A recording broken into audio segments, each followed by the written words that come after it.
Nous savions que le monde ne serait plus le même. Je me souviens d'une phrase d'un texte hindou qui disait « Maintenant, je suis devenu la mort, le destructeur des mondes ». Je suppose que nous avons tous pensé cela, d'une manière ou d'une autre.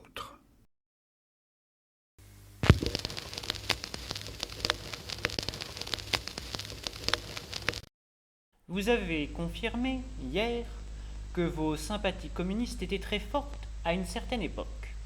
Pendant quelque temps, oui, jusqu'à la fin de la guerre civile espagnole, il y a 15 ans.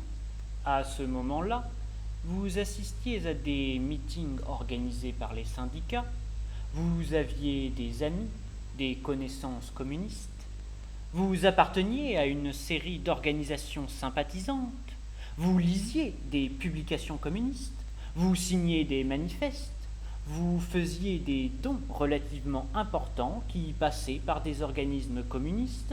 Je voulais aider ces garçons qui luttaient en Espagne contre Franco et les nazis. Vous n'ignorez pas qu'ils avaient besoin de cette aide privée. Vous versiez jusqu'à $300 par mois pour la République espagnole. Cet argent était récolté par des organismes communistes. Si vous étiez venu me demander de l'argent pour cette cause, monsieur Robb, je ne vous l'aurais pas refusé. À vous non plus. En attendant, c'est à un agent communiste, Isaac Volkov, que vous le remettiez. À la page 6 de votre réponse, vous écriviez, je cite, « À cette époque, je me sentais solidaire des communistes qui voulaient créer un front populaire pour lutter contre la marée fasciste qui déferlait sur le monde. » Quel était le sens exact de cette profession de foi ? J'étais profondément inquiet de la situation en Allemagne et en Espagne.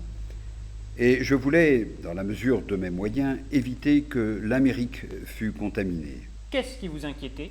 Ce qui m'inquiétait,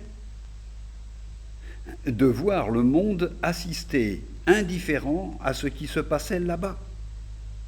J'avais des parents en Allemagne, des Juifs.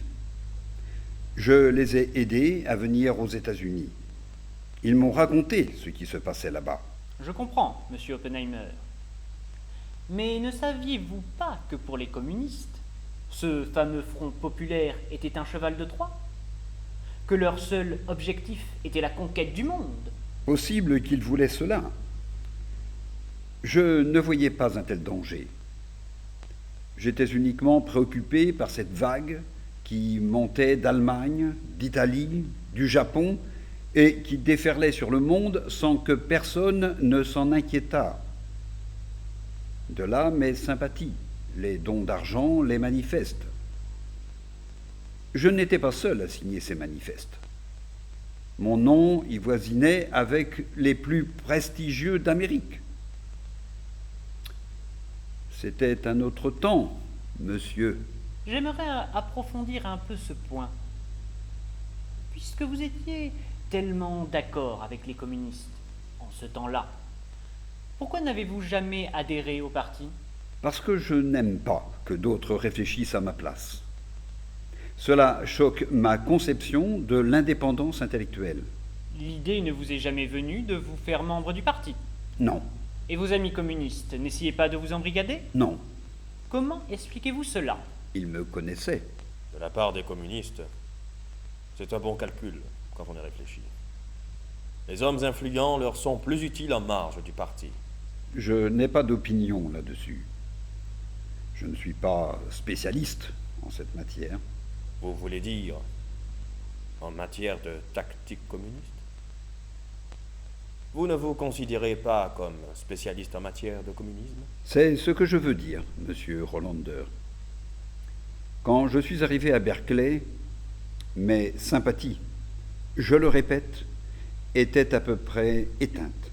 Lorsque quelqu'un organise chez lui un meeting communiste, cela suppose-t-il que ses sympathies sont à peu près éteintes ? De quel meeting voulez-vous parler ? Jusqu'ici, je ne parlais pas de vous. Cela m'étonnerait. Je suis certain que vous voulez parler de moi. Si vous en êtes certain. Le 23 juillet 1941, une réunion secrète s'est tenue chez vous. Un agent communiste y a exposé la nouvelle ligne du parti. C'est faux. N'aviez-vous pas loué, en juillet 1941, une maison située 10 Kenilworth Court, à Berkeley, en Californie? Oui. Connaissez-vous un certain Schneiderman? Oui.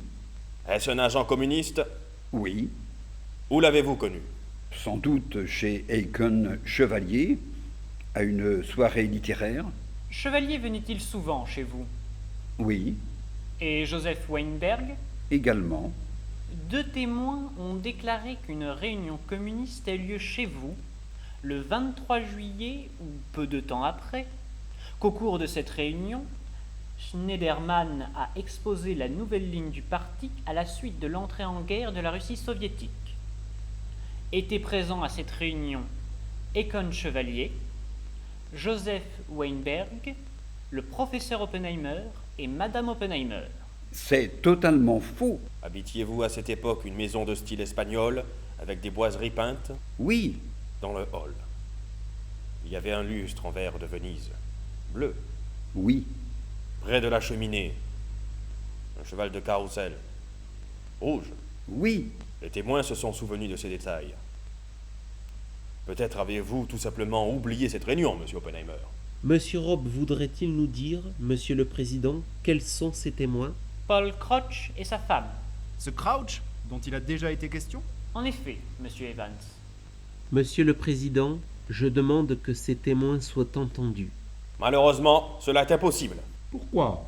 Le FBI s'y oppose. Je le regrette pour vous, monsieur Mark. Pourquoi teniez-vous à les entendre? Je vous aurais apporté la preuve que leurs témoignages sont faux. Voulez-vous dire que le FBI fait appel à des faux témoins? Je n'ai pas dit cela. Des preuves, monsieur Marx. À quelle date situez-vous la réunion du Berkeley?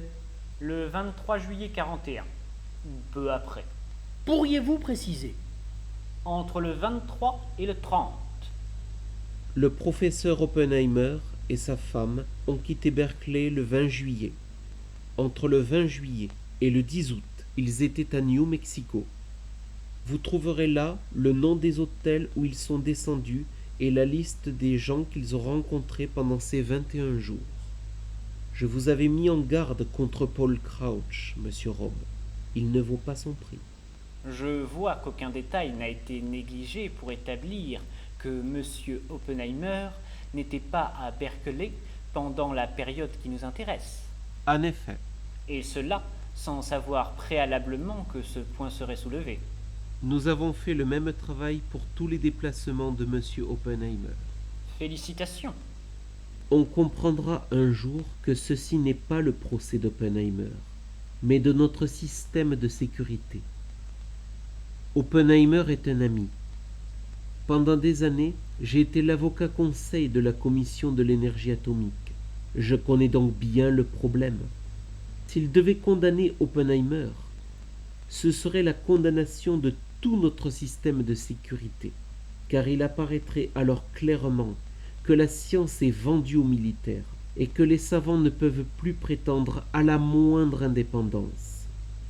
Si Oppenheimer avait été seul en cause, il eût suffi de ne pas renouveler son contrat qui expire dans 3 mois. Mais il s'agit d'autre chose. Ils veulent un procès politique. Oppenheimer possède tous les secrets atomiques. Ils font partie intégrante de son cerveau. Ce n'est pas en lui retirant le brevet de sécurité qu'on lui retirera la clé de ses secrets. Lorsque Lewis Strauss fut nommé à la tête de la commission atomique, sa première initiative fut de citer Oppenheimer devant cette commission. Or, c'est ce même Lewis Strauss qui, en 1947, accorda le brevet de sécurité à Oppenheimer. Aujourd'hui, c'est lui qui prévient la Air Force, l'armée et la marine que le brevet de sécurité est retiré à Oppenheimer. Le procédé n'est pas élégant, mais ce n'est pas tout. On nous interdit de prendre connaissance des documents secrets du FBI, que la commission, elle, a tout le loisir de consulter. Oppenheimer n'a même pas le droit de compulser sa propre correspondance qui a été saisie et déclarée secrète, tout comme les nombreux rapports qu'il a rédigés. Je me demande si Oppenheimer a raison de vouloir plaider non coupable en niant les faits. En réalité, si ce procès repose sur des faits, ce n'est que secondairement. Il fallait porter le débat devant la communauté des savants, devant l'opinion publique, car ces problèmes les concernent. Devons-nous attendre les attaques de l'opposition? Pour Oppenheimer, il n'y a plus d'issue. Il avait une confiance aveugle dans la force des arguments. Cette foi fait de lui un témoin maladroit, aussi maladroit que Jeanne au procès de Rouen.